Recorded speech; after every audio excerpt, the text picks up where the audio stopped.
बिस्मिल्लाहिर्रहमानिर्रहीम वस्सलातु वस्सलामु अला रसूलिल्लाह व अला आलिहि व सहबिहि अजमईन। मदद नाज़रीन व सामईन किराम, अस्सलामु अलैकुम व रहमतुल्लाहि व बरकातुहू।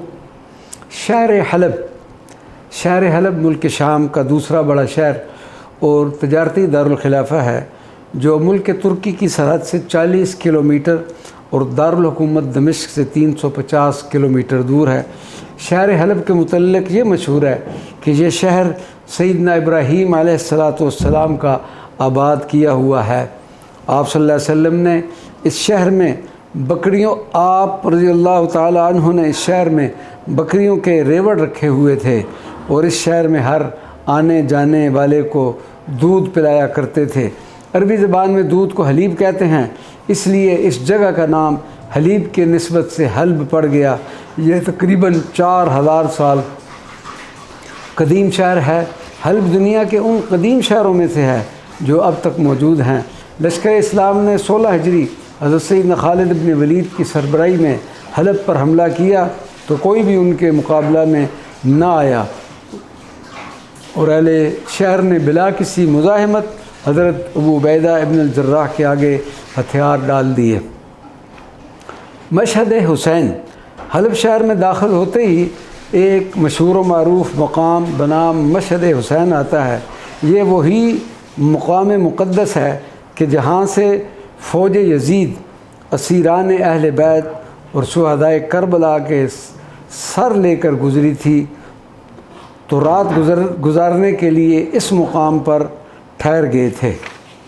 गिरजा के पादरी ने यज़ीदी फ़ौज को, जो दिरम व दीनार के बंदे थे, रकद अदा करके उसने सैयदना इमाम हुसैन के सर अनवर को एक मुकाम पर रखा और इत्र काफूर से मुअत्तर करता रहा और अदब व एहतराम से उसकी ज़ियारत करता रहा। इस इज़्ज़त व तकरीम की वजह से अल्लाह तबारक व तआला उनसे राज़ी हो गया।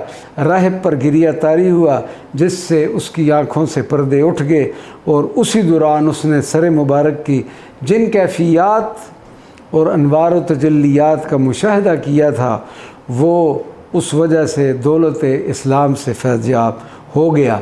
आज भी इस पत्थर पर नवासे रसूल सल्लल्लाहु अलैहि वसल्लम के खून मुबारक के निशानात मौजूद हैं और जो बिल्कुल तरो ताज़ा हैं।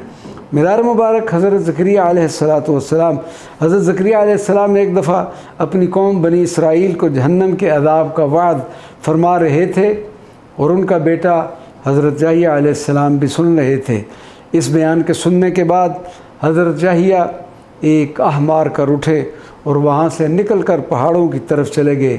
मुसलसल 7 दिन रात पहाड़ों पर रोते और फिरते रहे और उनकी माँ पहाड़ों पर जाकर उन्हें 7 दिन तक तलाश करती रही। फिर एक आदमी ने ख़बर दी और माँ उनको लेकर आई।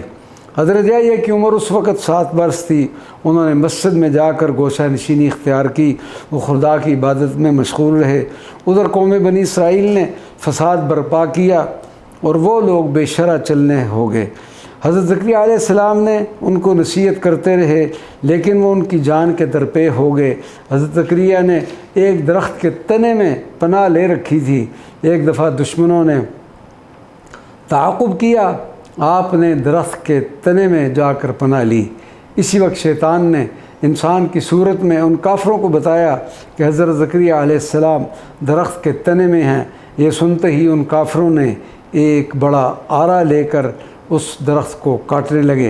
हज़रत ज़करिया अलैहिस्सलाम के सर में जब आरा लगा तो हज़रत ज़करिया अलैहिस्सलाम ने उफ़ करके उठे। फ़ौरन उसी वक्त हज़रत जिब्रील अलैहिस्सलाम नाज़िल हुए और उन्होंने कहा, ऐ ज़करिया, अल्लाह ताला फरमाता है कि अगर तू उफ़ करेगा तो साबिर पैगंबरों के दफ्तर से मैं तुझे फ़ारिग कर दूँगा।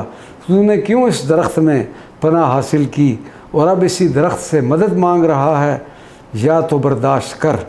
हज़रत ज़करिया अलैहिस्सलाम ने उफ़ तक भी न की और अपनी जान इसी तरह खुदा की राह में पेश कर दी।